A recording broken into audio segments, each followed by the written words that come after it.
This video answers the query how to buy shares of Groupe SFPI and shows the basic steps. Groupe SFPI is an industrial company listed on Euronext with the ticker SFPI.PA, and this is an educational walkthrough, not investment advice.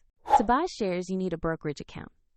I use eToro as an example to demonstrate the process. After registering, you will need to verify your account, typically by uploading an identity document, and then add funds to your account to place trades. Use the platform search box and enter the ticker SFPI.PA to locate the stock. Make sure you select the listing on Euronext so you have the correct security. On the stock page, you will see basic company information and a price chart for SFPI.PA. Check the issuer details and exchange to confirm this is the correct share. Tap Invest or Buy. Enter the amount you want to allocate and review the order details before confirming. If the market is closed, your order may be queued, and if funds are insufficient, the platform will prompt you to add money before finalizing the trade. Once executed, the position will appear in your portfolio, and you can monitor it there.